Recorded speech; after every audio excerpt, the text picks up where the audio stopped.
He said no to the pretty sister and picked the one everyone hated.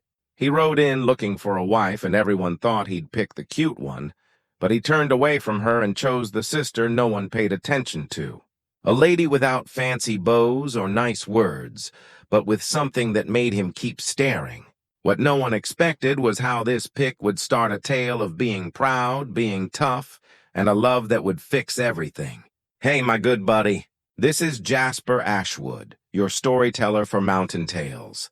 Before we begin, be sure you hit subscribe and leave a comment down there saying where you're listening from. A huge hug to all of you, and I hope you like the tale. Wyoming area, spring of 1857. The final snow had just gone from the tall paths, leaving the mountain fields wet and the streams going crazy with melted snow. The pine hills around Hartwell's trading spot stood like worn-out guards over what used to be a busy business, but now bent under tough times and tougher cold seasons. The spot itself was in an open area cut from thick trees made from straight pine logs filled with clay and moss. The wooden roof leaked in 3 spots. The oiled paper windows had ripped and got fixed with deerskin, and the porch drooped on one side where a support stick had gone bad through. Inside the big room, it smelled like old fire, dried meat, and the damp smell of animal skins that had stayed too long without buyers. Once this spot had been the center of mountain buying for 50 miles around, trappers brought their beaver skins. Traders stopped on their way to Fort Bridger.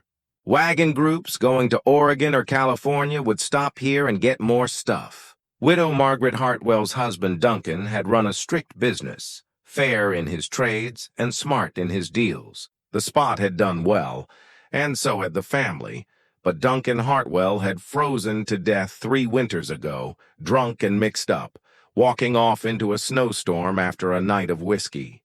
They found him 2 days later, hard as wood, not 100 yards from the cabin. Since then, everything had gone bad. Margaret tried to keep it going, but she was no trader. The beaver market had fallen apart anyway, silk hats taking over from felt in the east. The wagon groups took newer paths. The spot was dying bit by bit, and everyone knew it. In that hard, wild world, stuck between living and falling apart, lived Margaret's 2 daughters, as different as fire and ice. Lily, the younger daughter, at 22, moved through that hard world like she was dancing at a St. Louis party, blonde as September wheat with cornflower blue eyes, and a body that made even rough trappers forget their words. She'd somehow kept an air of Eastern fancy, even though she grew up on the wild edge. Her dresses, though plain by city ways, were always the best they could buy, always fitted just right, always in colors that made her glow. She had a laugh like honey dripping off a spoon, sweet, and planned to hit exactly where she wanted it. Every trapper, trader, and wanderer who came through fell a little bit in love with Lily Hartwell. She gathered their liking, like other women gathered firewood, needed fuel for getting through bad times. She knew her worth in an area where single women were rarer than fair card games, and twice as worth it. Her looks were her money, and she used it smartly, never giving too much, always leaving them wanting more. Then there was Sarah, 26 years old and already counted out as an old maid by most of the area. Nobody quite recalled if she'd been pretty as a kid before the mishaps and tough living had left their marks. A dark birthmark about the size and shape of a thumbprint shaded her left cheek. It wasn't awful, but it was easy to see, the kind of thing eyes caught and then looked away from. Her walk had a lasting hitch, a small drag of her right foot from a rattlesnake bite when she was 8 years old. The poison hadn't killed her, but it had shrunk the muscles in her calf, leaving her with a limp that got worse when she was tired, or the weather got cold. Her brown hair, the color of creek water over stone, stayed pulled back in a simple braid or bun. No ribbons, no fancy stuff. She had her father's gray eyes, the color of storm clouds over the mountains, and they looked at the world with a kind of quiet giving up, as if she'd already made peace with her lot, and found it lacking but okay. There was no anger in those eyes, just okay with it. While Lily held court in the main room, chatting with visitors and practicing her charms, Sarah did the real work that kept the spot running. She took care of the root cellar, sorted and saved their meat supply, grew healing herbs in a patch she'd cleared behind the spot, kept the account books in her careful writing, and handled the endless jobs of wild living that no one noticed until they weren't done. She could cut up a deer, set a trap, know 100 different plants and their uses, and shoot well enough to keep the meat pot full when her mother couldn't pay hunters. Her dresses were practical gray wool and faded cotton, patched and fixed again, made for work, not looks. She didn't expect to be seen, and mostly wasn't. She'd learned early, watching Lily grow while she faded into the back, that when the sun picks who to shine on, shadow is where you learn to make your home. And she'd made a good home there. In that shadow, useful, able, unseen. Widow Margaret Hartwell knew the mean math of their spot. The trading post was losing money like a shot deer. The skins piled in the storage room weren't selling. The shelves of trade stuff gathered dust, and the debts her husband had left grew like weeds every month. She had maybe 6 months, a year if she was lucky, and the winter was easy before she'd lose everything. The spot, the land, the roof over their heads, all of it would go to pay what Duncan had owed. Her only real thing of value, her only hope to save, was marrying one of her daughters to a man with money. In the hard math of wild living, Lily was the clear bet. Beautiful, charming, young enough to have many kids. She was the winning ticket, the way out. Sarah was just useful around the place, but no man's prize. Margaret loved both her daughters in her way, but love didn't pay debts or put food on the table. Being real did, and really speaking, Sarah's best use was helping run things until Lily caught the right husband. That April morning, when word came that Jacob Thornton was riding in and looking to marry, Margaret felt something like hope. For the first time in months, she'd heard of Thornton. Everyone in the area had. He was maybe 38 or 40, depending on who you asked. He ran trap lines from the Tetons all the way to South Pass, traded with the Crow and Shoshone, and owned a good setup up in the high country near the Hoback River. More key, he had money. Not rich by Eastern ways, but by Wyoming area ways. He was solid, steady, winning. Word was he wanted a wife, not for love or company, just someone real to help run his stuff, cook his food, fix his gear, keep a home in the wild. Some said he'd lost his wife young and never got over it. Others said he'd never married at all. That some woman back east had broken his heart so bad, he'd come west to forget and had spent the last 15 years doing just that, trapping beaver and building walls around whatever heart he had left. The spot burst into a rush of getting ready. Margaret had their hired girl, Morning Star, a half-Shoshone woman of about 30 with fast hands and smart eyes, sweep out the main room and scrub the plank table.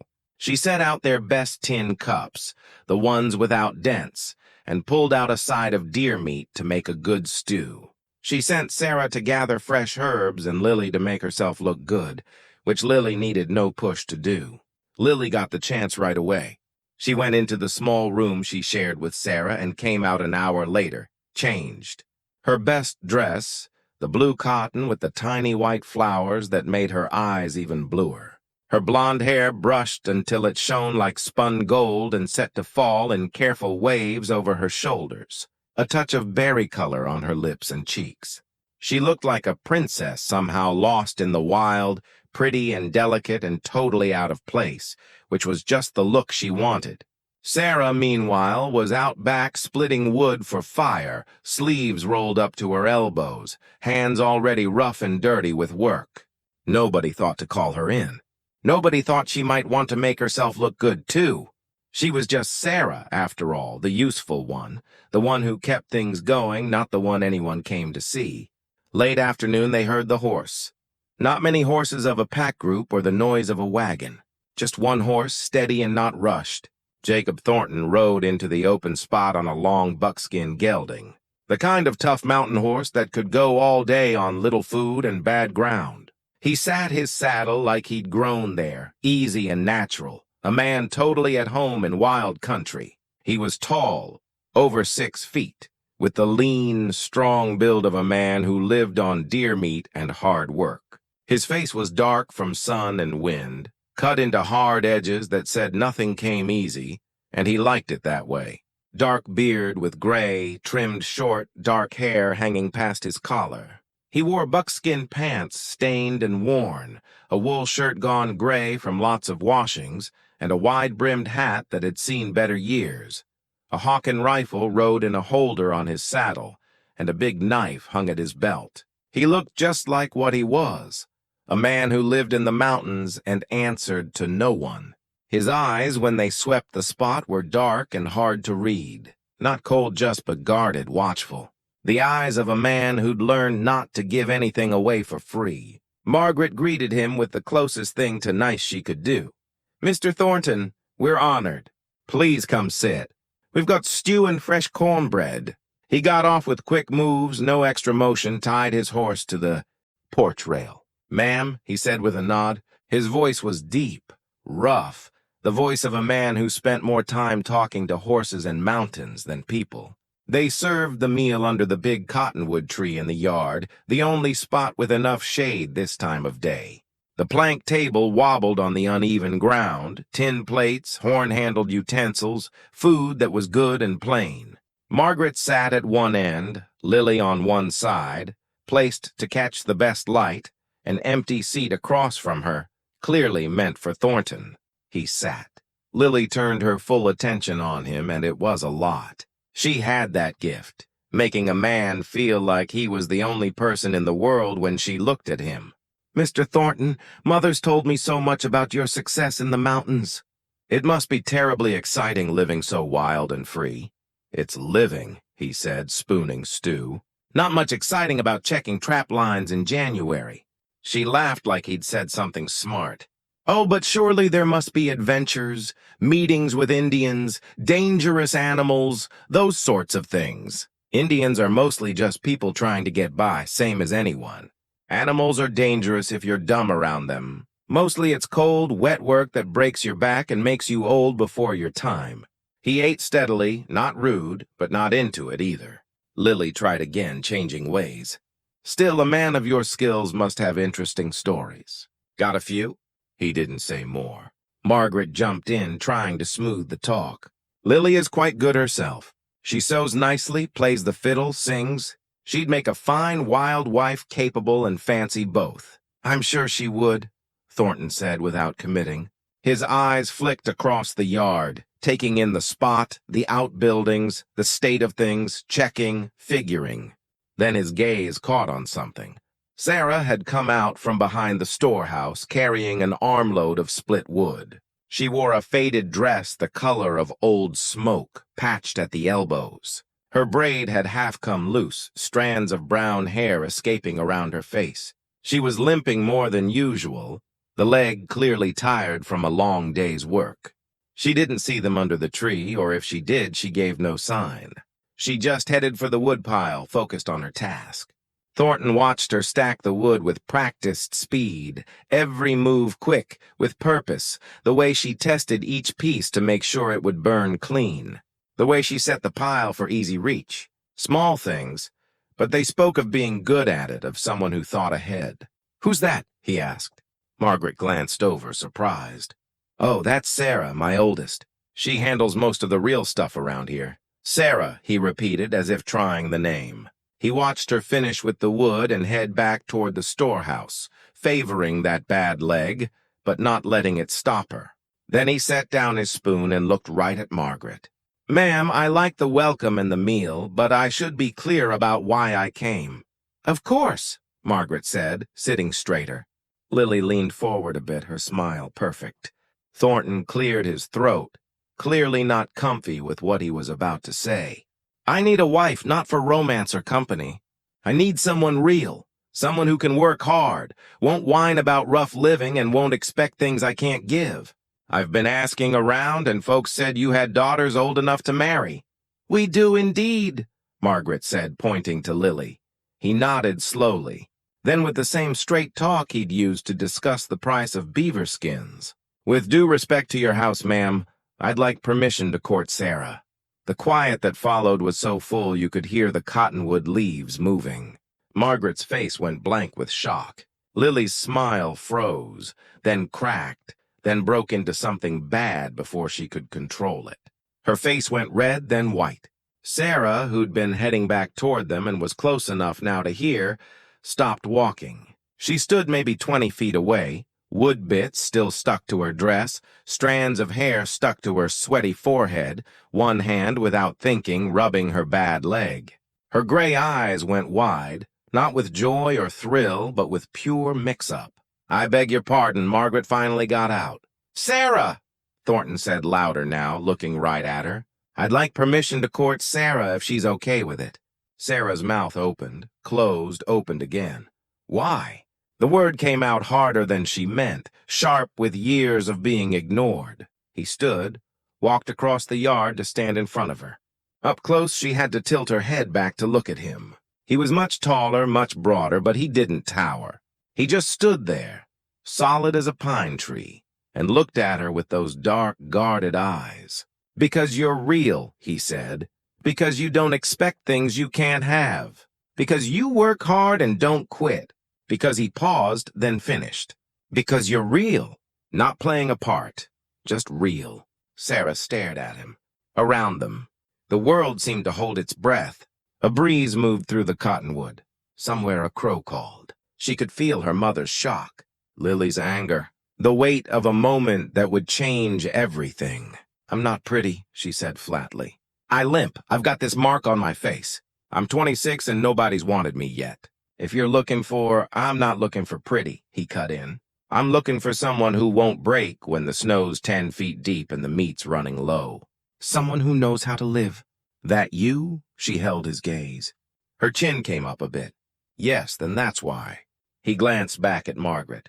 "Ma'am, do I have your permission?" Margaret looked like she'd been hit with a board. Beside her, Lily had gone totally still, her face a mask of barely held fury. This wasn't how it was supposed to go. This wasn't the plan. Lily was the prize. Sarah was just Sarah. But Margaret was also real. Thornton was solid, set up, just what they needed, and he wanted Sarah. It made no sense, but saying no would be dumb. Yes, you have my permission if Sarah is willing." Thornton looked back at Sarah. Well, Sarah's hands were shaking a bit. She held them together to stop them. Every gut feeling told her this was wrong, that there had to be a trick, that men like him didn't pick women like her. But he stood there waiting, patient and serious, and there was no lie in his face, just sureness. "Yes," she said, her voice stronger now. "I'm willing." Something changed in his look, too quick to read. Relief, maybe, or happiness at a good deal. "Good. I gotta check my lines, but I'll be back in 3 days. We can talk more then." He nodded to Margaret, ignored Lily totally, gave Sarah one more long look, and then got on his buckskin and rode out. Just like that. No big deal, no reasons, just a mountain man who'd come for one thing, got it, and left. The 3 women stood in the yard as the sound of horse steps faded. Then Lily turned and walked into the spot without a word, her back stiff with anger. Margaret stared at Sarah like she'd never seen her before. And Sarah stood there in the cooling afternoon, woodbits in her hair and her heart pounding against her ribs, wondering what in God's name had just happened, and whether she'd made the biggest mistake of her life or been given the only chance she'd ever get. That night, Sarah couldn't sleep. She lay in the narrow bed she'd slept in her whole life, staring at the rough-cut rafters, barely seen in the dark, listening to Lily's mad breathing from across the small room they shared. Her sister hadn't said a single word to her since Thornton left. The quiet was louder than yelling. Sarah's mind spun like a mill wheel. Why had he picked her? It made no sense. Men didn't pick women like her. They picked women like Lily. Pretty and charming and whole. She was none of those things. She was marked damaged plain. The best she'd ever hoped for was maybe becoming some widower's second wife, someone to care for his kids and keep his house, while he remembered a dead woman he'd really loved. But Jacob Thornton had looked at her and seen something. What? She didn't know. Probably nothing good. Probably he just needed a workhorse, not a wife. Someone to scrub his floors and fix his clothes and warm his bed when the nights got cold. All without expecting nice feelings or softness in return. The thought should have made her mad. Maybe it would have once. But Sarah had learned to be real about life. This was likely the only offer she'd ever get. And being a mountain man's worker up in the high country was probably better than slowly starving at a failing trading spot while watching her pretty sister marry someone else. Next morning came cold and clear, the sky that hard blue you only see in mountain country. Sarah got up before dawn, same as always, and started the fire. Made coffee strong and bitter, started the day's bread. When Margaret came out, she gave Sarah a long, measuring look. "You get what you agreed to?" her mother asked. "I agreed to let him court me, not to marry him." "You'll expect marriage. Men like that don't court for fun." "I know." Sarah poured coffee, handed her mother a cup. "What would you have had me say?" "No." Margaret was quiet for a moment. "I'd planned for Lily. I know that too." Sarah kept her voice even. "No blame in it, but he didn't ask for Lily. Do you know why?" Sarah almost laughed. "No idea, but I'm not dumb enough to question it too close. Maybe he'll change his mind before he comes back." He didn't. 3 days later, right when he'd said, Jacob Thornton rode back into the open spot.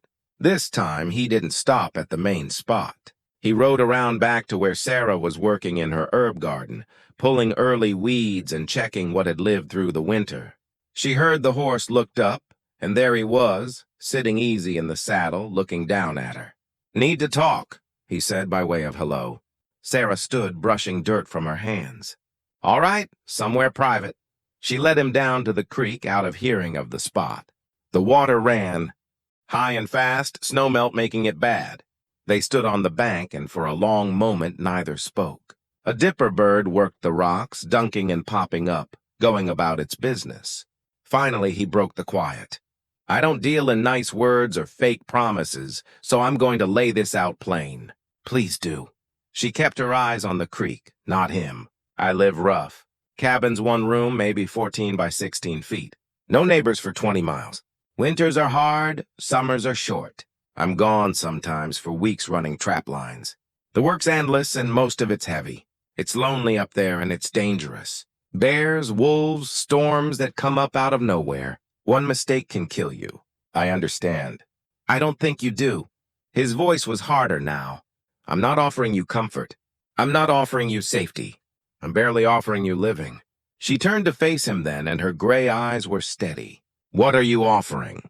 He met her gaze.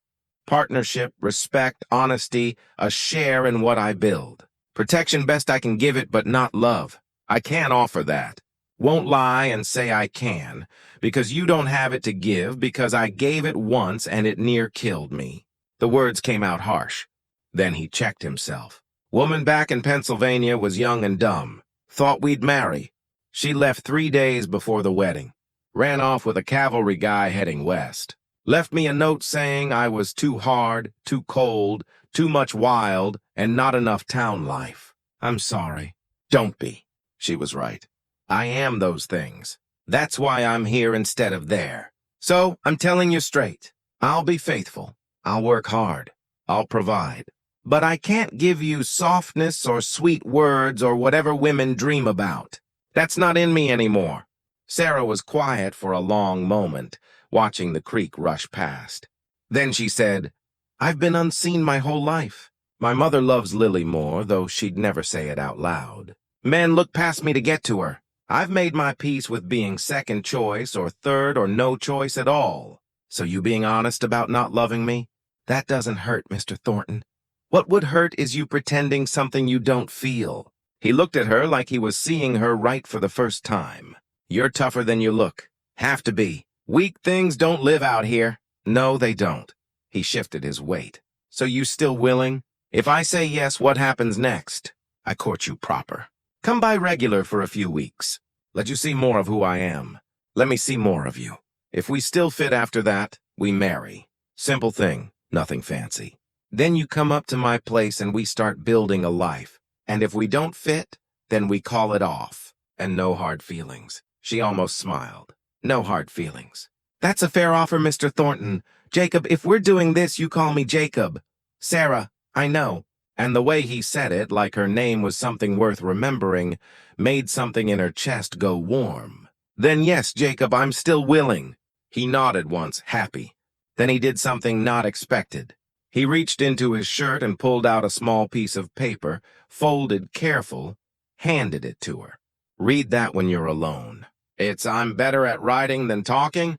Then he got on up and rode off, leaving her standing by the rushing creek with a piece of paper held in her hand. She waited until he was out of sight before she unfolded it. The writing was rough but clear.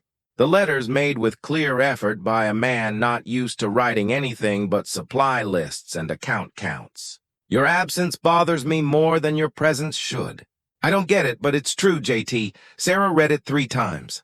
Then she folded it careful and tucked it in her pocket against her heart, and walked back to the spot with something very much like hope growing in her chest for the first time in longer than she could recall. The courting, if you could call it that, was unlike anything Sarah had ever thought. Jacob came by every few days, always with reason, never just to visit. He'd bring meat from a hunt or check if they needed anything from Fort Bridger, or help fix something that needed strong hands. He wasn't lovey, but he was steady as sunrise. They'd talk while they worked. He'd split wood while she hung laundry. She'd pack supplies while he checked his horse's shoes. Talk came easier when hands were busy. He told her about life in the high country, the beats of the seasons, the alone time that could drive some men crazy and make others calm. She told him about running the spot, the tricks of saving food through winter, the healing uses of plants he'd walked past 1,000 times without seeing. You know a lot, he said one afternoon, while she showed him a patch of yarrow she'd been growing. Where'd you learn it? Books, mostly. My father had some medical books and from Morning Star knew more about healing plants than any white doctor. You read Latin? He looked surprised. Some enough to figure out the plant names. Father taught us both, me and Lily. She hated it. I liked it. What else you like? The question caught her off guard. Nobody had asked her that in years. I don't know. Growing things, fixing problems, making order out of mess? What about you? He thought about it. Quiet mountains, watching weather come in a good horse. Coffee so strong it fights back. She laughed quick and surprised. It felt weird laughing. She didn't do it often. He looked at her when she laughed. Really looked, and something in his face softened just a bit. You should do that more. What? Laugh suits you. The words settled around her like a warm shawl. Nobody had ever said anything suited her before. The gifts started showing up without reason. A buckskin pouch with her initials burned into it. A small knife with a good edge perfect for her herb work. A length of red ribbon. The first pretty thing anyone had given her in years. He never mentioned them, just left them where she'd find them. She did the same, leaving things in his camp when he wasn't there. Bread still warm from the oven, socks she'd knit. His torn shirt mended so careful you could barely see the fix. They were building something slow, like birds building a nest, one twig at a time. Not love, maybe, but something solid, something real. Lily watched it all with growing anger. She'd started making mean remarks, little bad comments given with a smile. I guess Sarah's just his type. Sturdy like a plow horse. Or I hear mountain men don't expect much. Lucky for some. Sarah ignored her. It was easier than fighting. But one evening, Lily went too far. They were all in the main room after supper. Jacob had stayed late helping Margaret figure out her accounts, which were a mess. Lily sat by the fire sewing, looking pretty and useless in equal measure. Tell me, Mr. Thornton, Lily said, her voice sweet as poisoned honey. What is it that draws a man to someone so very real? I've always wondered. Jacob looked up from the account books. His face was hard to read. Guess I'm a real man.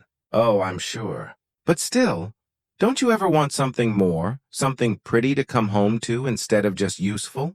The room went very quiet. Sarah's hand stopped on the beans she was shelling. Margaret looked shocked, but Jacob's face stayed calm, almost gentle, which made his words hit harder. Beauty, he said slow, is like a fancy knife. Looks good hanging on the wall. But when you need to actually cut something, you want a blade that works. Something with a good edge, balance, weight. Something you can count on when it matters. He went back to the accounts. I'll take dependable over fancy every time. Lily's face went white, then red. She stood quick, said something about a headache, and ran to her room. Margaret left herself quick after. Sarah and Jacob were left alone in the fire-lit room. You didn't have to do that, Sarah said quiet. Do what? Defend me? Wasn't defending. Was saying fact. He closed the account book. Your mother's deep in debt. Spot won't last another winter without a wonder. Sarah wasn't surprised. I know. She was counting on Lily to marry. Well, I know that too. And now she's got you marrying me instead, and she's wondering if she made a mistake letting it happen. Sarah met his eyes. Did she? Won't know until we try. He stood, moved closer. They were alone. Really alone for the first time. The fire crackled outside. A coyote yipped far away. Sarah, I need you to get something. What? This thing between us, whatever it is, it's not what you probably dreamed about as a girl. It won't be poems and flowers and sweet words. I stopped dreaming about those things a long time ago, Jacob. But it'll be real. I swear that to you. It'll be real. She nodded. Her throat felt tight. That's enough. Real is enough. He reached out slow, giving her time to pull away, and took her hand. His palm was rough, warm, strong. He held her hand careful like it was something worth it. Neither of them spoke. They just stood there in the firelight, holding hands, and it felt like a promise neither knew quite how to name. 2 weeks later, on a morning bright with June sun, a traveling preacher came through. Jacob heard about it and rode down from the mountains, found Sarah in her herb garden, and said without intro, Preacher's here. We could marry today if you're willing. Sarah's breath caught. Today? Tomorrow he'll be gone. Won't be another one through for months. He paused. But if you need more time? No. She stood brushing dirt from her hands. No, I don't need more time. Today's fine. His shoulders relaxed a bit. Good, I'll tell him. Hour from now! All right. He started to leave, then turned back. Sarah, this is your choice, right up until the words are said. You can change your mind. I won't hold it against you. I won't change my mind. How do you know? She met his eyes. Because for the first time in my life, someone's offering me something real. I'm not dumb enough to walk away from that. Something flashed in his face. Might have been relief. Might have been something deeper. 1 hour. Then I'll be ready. The thing happened in less than an hour, but it changed everything. Reverend Stone was a rider preacher, lean as a whip and worn as old leather, with a Bible held together by faith and rawhide laces. He did the wedding. In the shade of the cottonwood with maybe 10 people watching. Margaret, tight-lipped and pale. Lily, who dressed in black as if at a funeral, her face a mask of barely held anger. A few trappers who'd heard and come down out of curiosity. Morning Star, who'd come without ask, but stood quiet at the back, witness to something she seemed to get better than most. Sarah wore her best dress, which wasn't much. Gray cotton, clean and pressed with her mother's old shawl around her shoulders. No veil, no flowers, no fake. Her hair was braided and pinned up neat. That was the extent of her getting ready. Jacob wore buckskins and a shirt that looked newer than his usual, his beard trimmed, his hat in his hands. That was his version of dressed up, and it was enough. The Reverend spoke the words fast used to quick, wild ceremonies for people who had work waiting. Dearly beloved, were gathered in the sight of God. The known words rolled over them like water over stones. Sarah heard it, but didn't really listen. She was too aware of Jacob standing beside her, solid and real, his being there changing the air around her. Do you, Jacob Thornton, take this woman to be your lawfully wedded wife, to have and to hold from this day forward, for better or worse, for richer or poorer, in sickness and in health, till death do you part? I do. His voice was steady, no weight. And do you, Sarah Hartwell, take this man to be your lawfully wedded husband, to have and to hold from this day forward, for better or worse, for richer or poorer, in sickness and in health, till death do you part? Sarah looked at Jacob, really looked at him. His dark eyes met hers, and in them she saw no love, no fire, but something maybe more worth it. Sureness, choice, pick. He had picked her, knowing full well what he was getting. No dreams, no made up, just her, just as she was. I do, she said, and meant it with everything she had. By the power given to me by God and the area of Wyoming, I now say you are man and wife. What God has joined together, let no man put apart. The Reverend looked at Jacob. You may kiss your bride. Jacob waited just a tiny second. Then he leaned down, his hand coming up to cup her jaw with surprising softness, and kissed her. It was short, almost formal, but his lips were warm, and his hand on her face was careful, like she was something that mattered. When he pulled back, something in his eyes had changed, softened, maybe, or opened. They signed the record book. Jacob's name bold and clear. Sarah's smaller but equally steady. The trappers gave rough congrats and a bottle of whiskey that got passed around. Margaret hugged Sarah quick, whispered, "Be good to him," in her ear, which was as close to blessing as she was going to get. Lily had already gone, couldn't even stay for the signing. Then it was done. Sarah Hartwell was now Sarah Thornton, wife to a mountain man, tied to a life she could barely think, and a man she barely knew. The hugeness of it should have scared her. Instead, she felt oddly calm, like she'd been holding her breath for 26 years and could finally breathe out. Jacob brought the pack horse around, already loaded with her few things. A trunk with her clothes, her books, herbs, not much to show for a life, but it was hers. He helped her get on the sturdy paint mare he'd brought for her, his hand steadying her when her bad leg made getting on awkward. He didn't say on the weakness, just helped like fact, then swung onto his buckskin. They rode north, leaving the spot and everything she'd known behind. Her mother standing on the porch watching them go. Morning Star raising one hand in goodbye. The spot itself drooping and tired, already fading into memory. Sarah didn't look back. The trail climbed steady, following creek beds and animal paths, moving from valley into higher country. The pines grew thicker, the air cooler and cleaner. Jacob led, she followed, and they didn't talk much. There wasn't much to say. They both knew what this was. A real setup, a team for living, not romance, but something maybe more lasting. They rode for 3 hours, climbing higher with each mile. The mountains closed in around them, huge and not caring. Sarah had never been this far from the spot, this deep into wild country. It was pretty and scary in equal measure. No roads, no neighbors, just wild stretching in every way. Finally, as the sun started going down toward the west peaks, they came around a bend, and there it was, Jacob's place. A high field, maybe 5 acres of grass ringed by thick trees. A creek ran clear and cold along one edge, the water singing over smooth stones. The cabin sat in the center, backed against the trees for wind block. It was small, rougher than she'd thought, but solid, maybe 14 feet x 16, built from straight logs, filled tight with mud and moss. A stone chimney rose from one end, already smoking. The roof was wood shingles, worn but whole. One real glass window, a fancy this far out, and a door made of thick planks. A covered porch across the front, just deep enough to keep the rain off. Real, sturdy, built to last.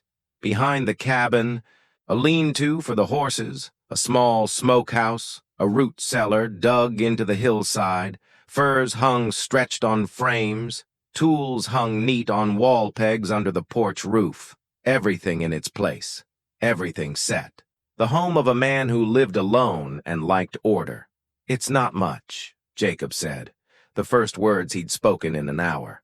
"It's more than I thought," Sarah answered true. She'd half thought a canvas tent or a lean-to. This was a real home, rough but solid. He got off, helped her down. His hands stayed on her waist for just a moment. Then he let go and started unpacking. "I'll show you around. Get you set."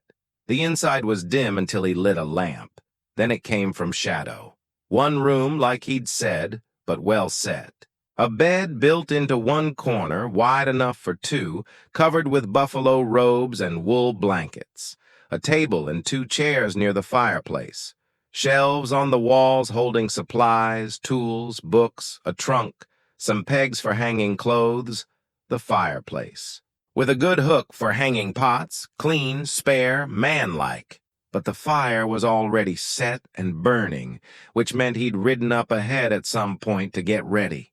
"That's the bed," he said, saying the clear because they were both thinking about it.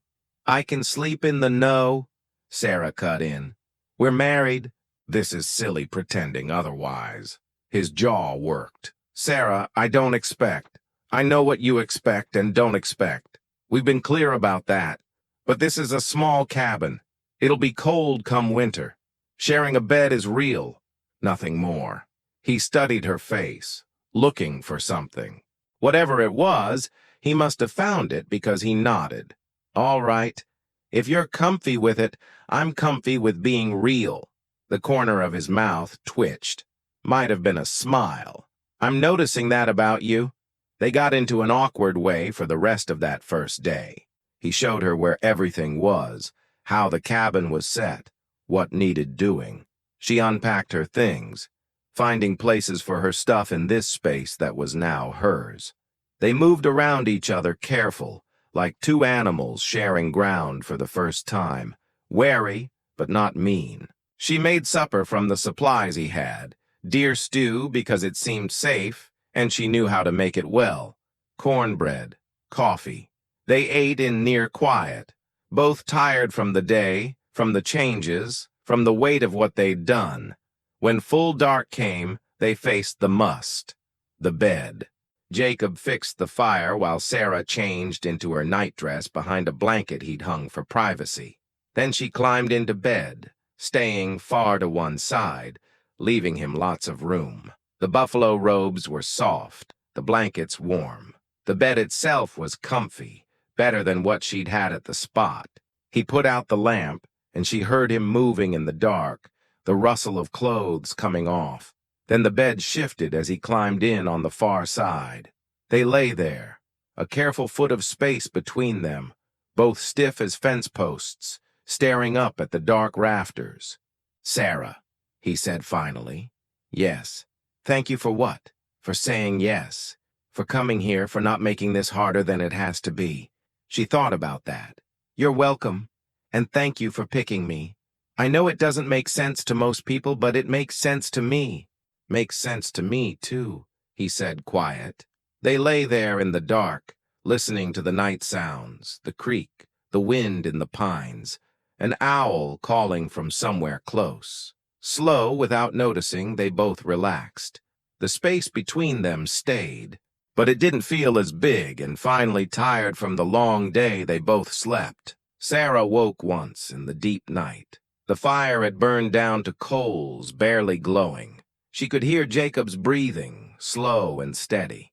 At some point in sleep, they'd both moved closer to the center of the bed, not touching, but near enough that she could feel his warmth. It was oddly nice not being alone in the dark. She lay there for a few minutes, then went back to sleep, and if by morning they'd moved even closer, neither of them said it. Days fell into beat faster than Sarah thought. Jacob was up before dawn, checking his traps or hunting or doing the 100 jobs of mountain living. She woke when he did, made coffee while he built up the fire, made something for him to eat. They'd have breakfast together, not talking much. Then he'd head out. While he was gone, Sarah worked. There was always work. She set the cabin to her liking, moving things a bit to make them better. She took care of the small garden plot he'd cut out of the field, getting veggies from the short growing time. She hung herbs to dry, fixed clothes, kept the fire going, made meals. It was hard work, always work. But it was hers in a way nothing had been before, and she was good at it. Better than Jacob thought, she could tell.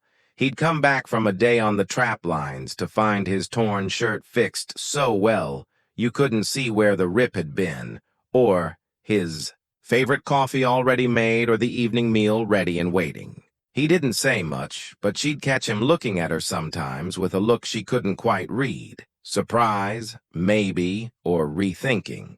The close space between them stayed same for the first 2 weeks. Polite, with respect, careful. They shared the bed but didn't touch. Worked side by side but didn't stay. It was like they were both waiting for something, though neither could have said what. Then, 3 weeks into the marriage, Sarah got fever. It started simple enough. A cough that wouldn't go. Then her throat began to burn. Her head felt like it was stuffed with wool, and chills shook her body despite the summer heat. Wild fever was a always threat. Could be anything from bad water to mountain tick sickness to something that had no name but could kill you just as dead. She tried to hide it at first. Kept working through the weakness and the chills. Mountain wives didn't have the fancy of being sick. There was too much to do. But by the 3rd day, she couldn't hide it anymore. Jacob came back from checking his snares and found her down by the creek where she'd gone to get water and couldn't make it back. He carried her to the cabin, and the look on his face was something fierce. Not mad, fear. He laid her in the bed and felt her forehead, and his hand on her skin was so gentle it made her want to cry. "You're burning up. How long have you been sick?" "Few days," she got out through shaking teeth. "Why didn't you tell me?" "Didn't want to be a burden." His jaw tight. "You're not a burden. You're my wife. That means I take care of you when you're sick. Get it?" She nodded, too weak to fight. What followed were 5 days that mixed together in fever dreams and half-awake times. Jacob never left her side except to get water, or make willow bark tea, or get more firewood. He kept cold cloths on her forehead when the fever went up. He got her to drink when she didn't want to.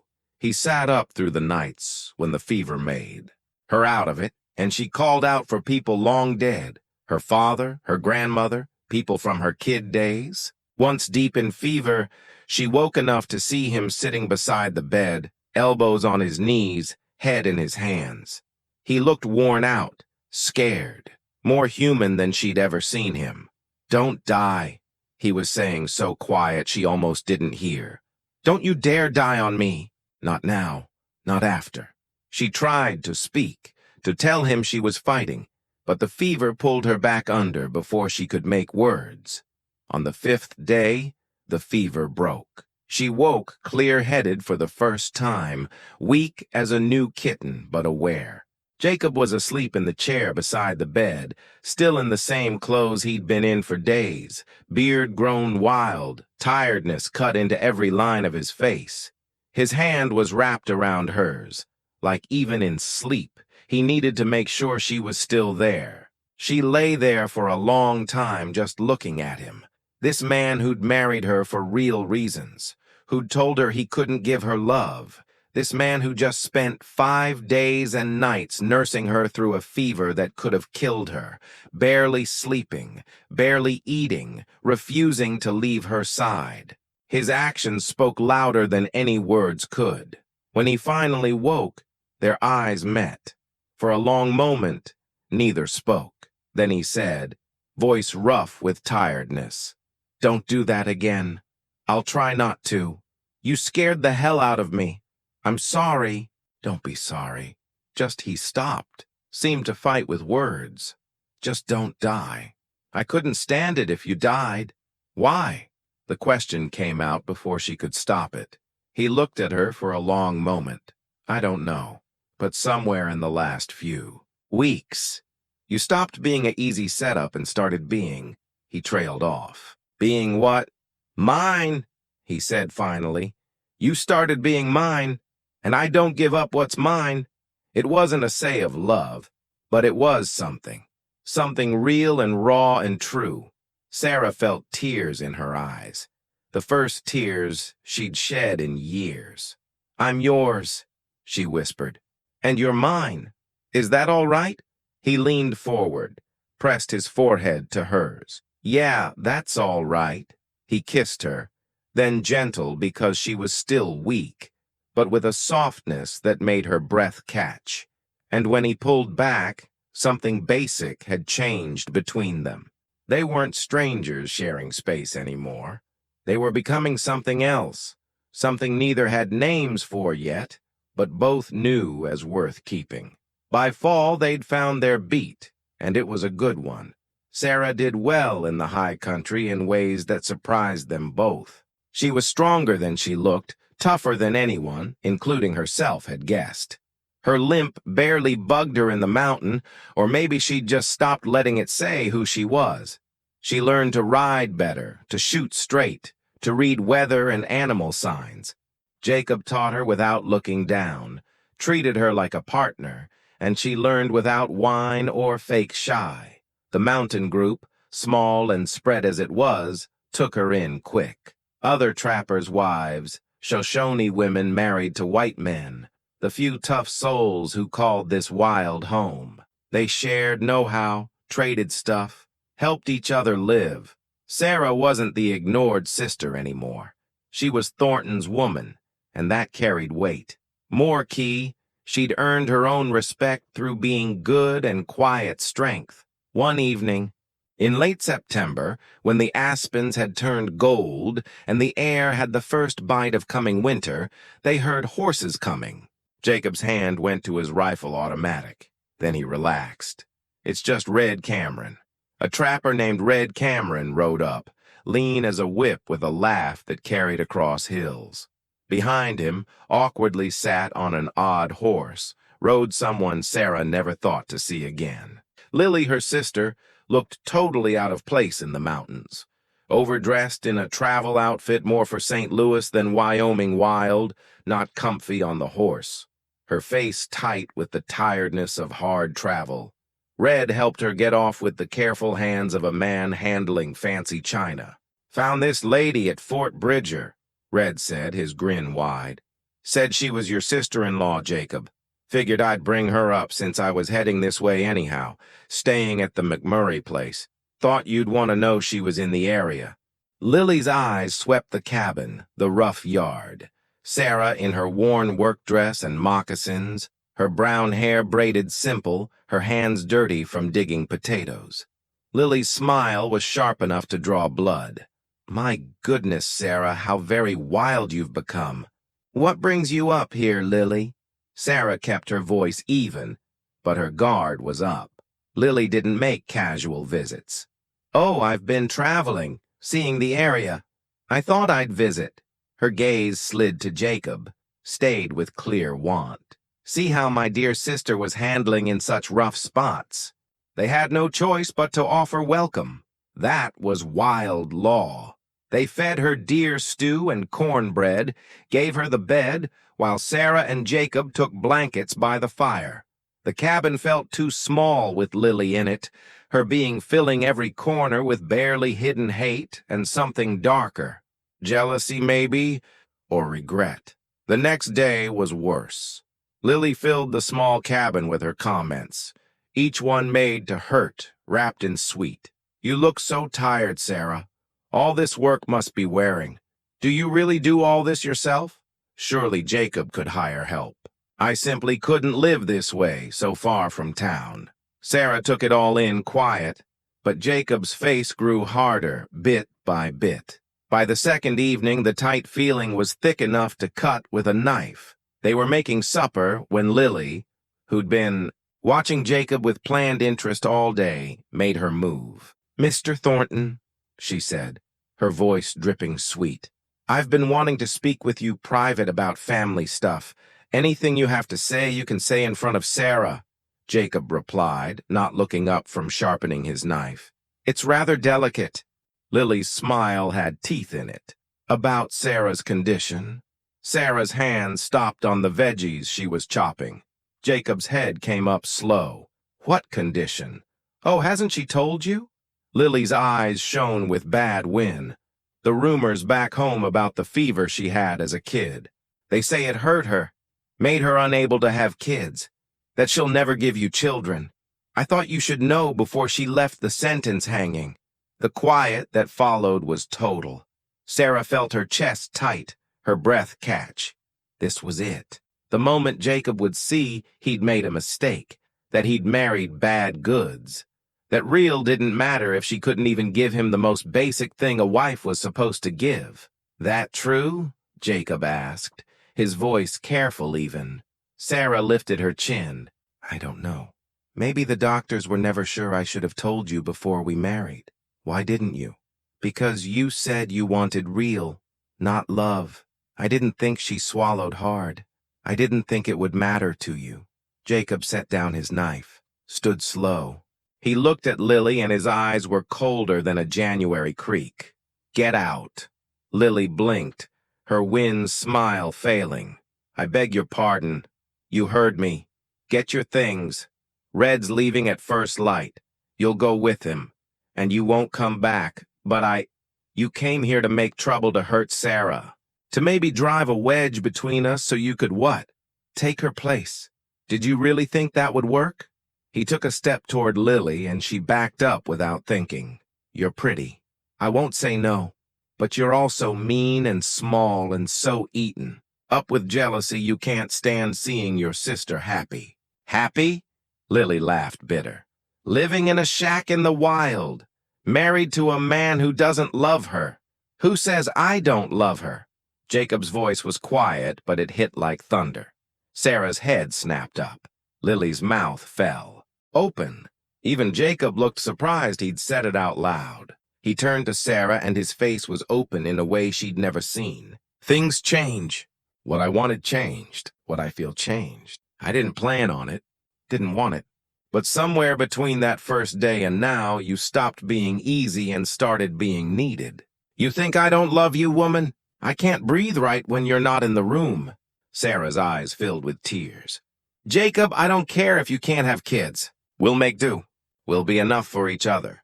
But I do care that you thought I wouldn't want you if you couldn't. He moved to her, took her face in his rough hands. You're not unseen. You're not second choice. You're everything I didn't know I needed. You get me? She nodded, unable to speak past the lump in her throat. He kissed her then, fierce and claiming in front of her sister, in front of God and everybody. When he pulled back, he didn't take his eyes off Sarah. Lily, you need to leave now. And Lily, faced with the clear truth that she'd lost, that Sarah had won something she never could, gathered what was left of her pride and left. Red Cameron took her down the mountain the next morning, and they never saw her again. Winter came hard that year. They were snowed in for weeks at a time, but the cabin was warm, the food held out, and they had each other. They talked through long evenings by firelight. He told her about the woman back east who'd left him at the altar, run off with a cavalry guy, how it had frozen something in him he thought was dead forever. She told him about growing up in Lily's shadow, about learning to be useful since she couldn't be pretty, about the alone of being in a room full of people who looked through you like glass. I see you, he said. I see you now. In March, Sarah saw she was pregnant. She'd been wrong. Or the fever hadn't hurt what people thought, or God had other plans.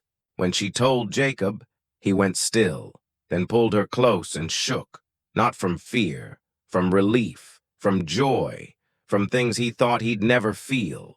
Their daughter Clara was born that November, with a trapper's wife named Beth helping, and Jacob pacing outside like a caged cat. When Beth brought him in to see his daughter, he cried. Sarah had never seen him cry. He held that tiny girl like she was made of spider silk and mountain dawn. 3 more kids followed over the years. Daniel, Grace, and Thomas. The cabin got added on to, grew into something bigger, more lasting. Jacob's work grew. They did well in the quiet way of people who work hard and don't quit. Sarah never was pretty in the way Lily had been, but she was strong. She was able. She was loved. And that in the end mattered more than all the prettiness in the world. Years later, she found that first note again, tucked in her Bible. "Your absence bothers me more than your presence should," she smiled, traced the rough letters with one finger. Then she wrote beneath it in her own hand, "And your presence became my home." She tucked it back into the Bible and went outside where Jacob was teaching Thomas to set a trap, where Clara was splitting wood, where Daniel was reading to Grace under the pine tree, where her family, loud and alive and real, filled the mountain with the sound of living. She'd been the sister nobody wanted, the woman nobody saw, the choice that surprised everyone. But she'd become the wife of a mountain man, the mother of his kids, the keeper of a love built on truth instead of pretty lies. And that was a better tale than any fairy tale ever told. They say the best loves don't say themselves. They grow quiet in the spaces between words, in work done side by side in hands that reach out in the dark. Sarah and Jacob proved that you don't need to shine to be seen. You just need someone willing to look past the glitter to find the gold underneath. What did this tale teach you? When did your heart see something true? If you made it here, write love in the comments so we know how many hearts walk this mountain path with us, and help this tale reach others who get that real love doesn't need roses, just roots. Thanks for riding along, and this was only the start. The next tale will surprise you in ways you can't think. Click on the video showing on your screen and get ready to feel even more moved.